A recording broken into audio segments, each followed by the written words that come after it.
We are taking our last look at every team's 2024 season as a whole before we tick over into 2025. Today, it is the Western Bulldogs. But before we get started, remember to like, comment, and subscribe. Let us know what you think in the comments about how the Doggies went in 2024. But let's get cracking. This season review is brought to you by Skills Beast, the best teaching apparatus to learn how to kick effectively with the correct technique every time. No matter what your age or skill level, Skills Beast will transform your kick. Head to skillsbeast.com to instantly kick better. And to help break this down for me, AFL commentator and analyst Darren Parkin. Darren, the Doggies, great numbers on the board. They just were victims of the dreaded hock ball. Yeah, they were. It was we probably forecast that in the week of the finals, that it was an unfortunate matchup. Two of the real form sides of the comp who looked like they could go a fair way, playing off in the first week for an elimination final. And the numbers read really well for the Bulldogs. They were the second highest scoring team in the comp and number one for defence. So compare that to last year, they were the 10th highest scoring team in the comp and 5th for defence. They improved by about 250 points overall on the season, so about 10 or 11 points per game.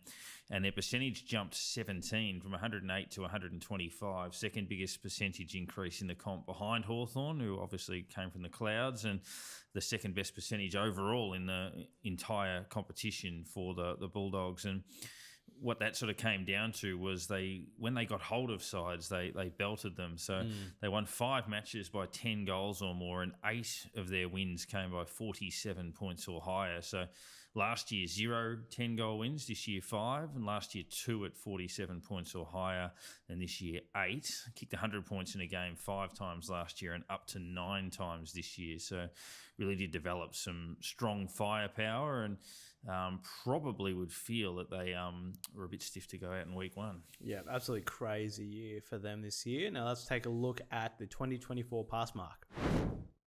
All right, so heading into 2024, they were tough to miss out on finals in 2023, although it was by their own volition. So coming into 2024, what were we expecting, and what was their pass mark? Yeah, they'd been grand finalists 2021, finals in 2022, and then last year they were a decent chance to make it. Lost a game to West Coast late in the year at Marvel, which they should never have lost. They got beaten by Hawthorn in Tassie when Hawthorn was still not quite what they are now, and that ultimately cost them. This year they were certainly believed to be good enough. Obviously they lost Bailey Smith for the season in the pre-season, and now he's at Geelong, but their emerging key tools in the likes of Darcy and Ugle-Hagan look like they could take them places, and I think they got the bare minimum, which was to play finals. They would have expected to win one. It's that the bugbear around the Luke Beveridge coach teams that they're actually yet to finish top 4 with him as coach, having played in 2 grand finals and won a flag. So it hasn't always mattered for them. But that they probably have left a little bit out there. Yeah, they're such an interesting team, especially under Bevo. So they passed that. They passed. Definitely. Yep. Taking a look at some of the lowlights for the Western Bulldogs, I guess the main lowlight is sort of the story for the season, and it is a story for a few teams. It's their failure to capitalise on their chances. Yeah, if you look at the even seasons historically, 1993, 1997, 2005, those sorts of years where it's been pretty tight. It's just been a case of teams taking their chances and others not. And Dogs did a heck of a lot right, finished top 6 in the home and away season, and just didn't take enough of those chances. And that comes down to a few of these stats. So the 5th worst side in the competition for accuracy in front of goal, and the 2nd worst of the finalists. And they were the 2nd worst for accuracy in the comp after round 16. And as much as we spoke about them getting hold of teams and winning convincingly, they've still got a bit of a gap between their best and worst. So after the bye, when they were 6-6, they went 8-4 if you count the final. But the 4 losses were by 43, 38, 39 and 37. So their bad days can still be pretty ugly. When sides get hold of them, they tend to beat them fairly convincingly. All right, so some of the highlights for the Western Bulldogs this year, probably one of my favourite stories of the year is being Rory Lobb moving down back. He was a bit of a meme, to be honest, but he was outstanding. Well, that's right. He kept popping up in TikToks or whatever it might have been with his partner, and was getting criticism from Kane Corns and people like that for not focusing on it. But when he did focus on footy and got thrown down back, he was really, really important for them. And given their young key forwards, he needed to find a new role. And Tim English owns the ruck, so they certainly had to find something for him, and he was a revelation for them down back. Bevo at times gets accused sometimes of being a little bit either experimental or creative and moving things around too much, but he got his positional changes right. Ed Richards went into the middle when Libba copped his concussions early in the year, and he was really effective for them. So those positional changes worked. Obviously ranked number one in defence, going up from fifth. They got 116 goals between their three key forwards, Norton, Darcy and Ugle-Hagan, and two of those players are extremely young. Darcy in particular looks like he could be anything, and ranked fourth for clearances, fifth for inside 50s. As we said, second for scoring, but they also conceded the fewest number of inside 50s in the comp over the season. So most of the stats for the Bulldogs are pretty good reading and should only get better. Yeah.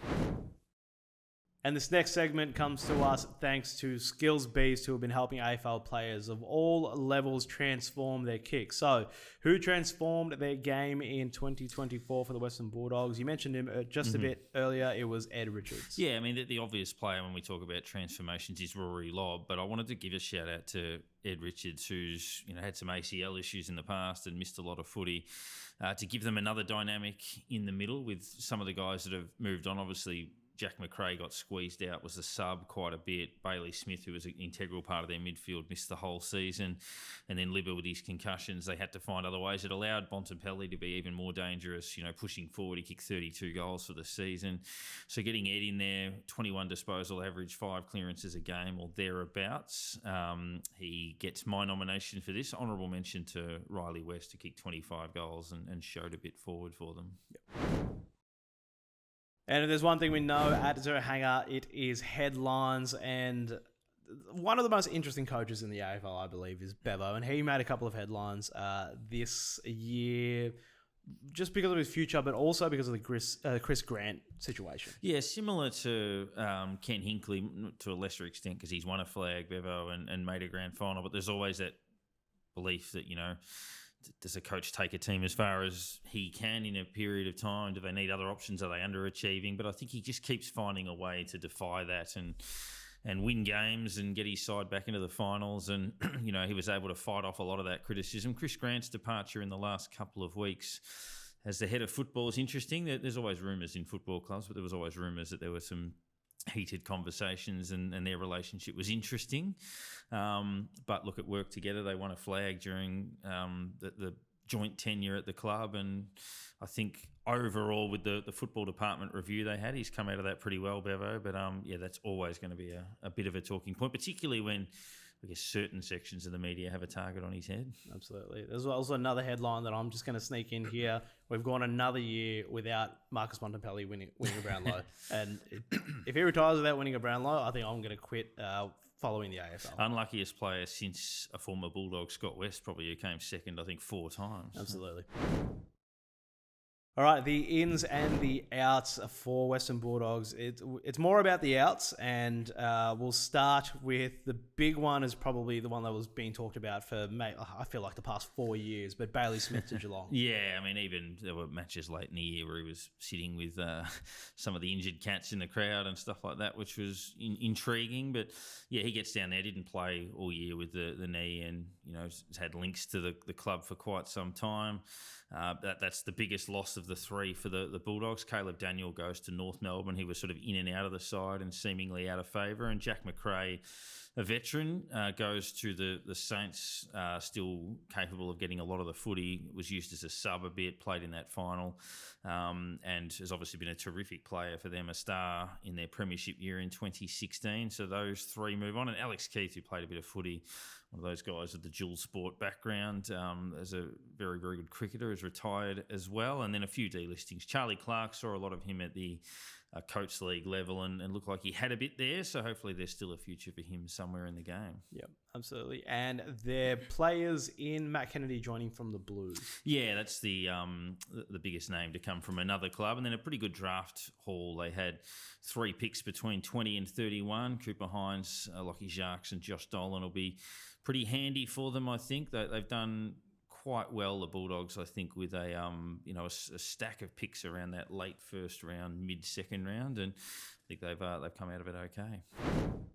And looking ahead to 2025 now, so their pass mark for next year, I think, should be finally making top 4 under Bevo. Should be the aim, yeah. I mean, making the finals and winning one probably gets them a pass, but they should certainly look for, if there's no obvious weakness in their list. A lot of their best players are going to get better. So Darcy, Ugelhagen, even English and these sorts of guys have got a fair bit ahead of them. So I can't find too many obvious weaknesses in their list. Key position, which used to be so, is now a strength. Midfield, very good.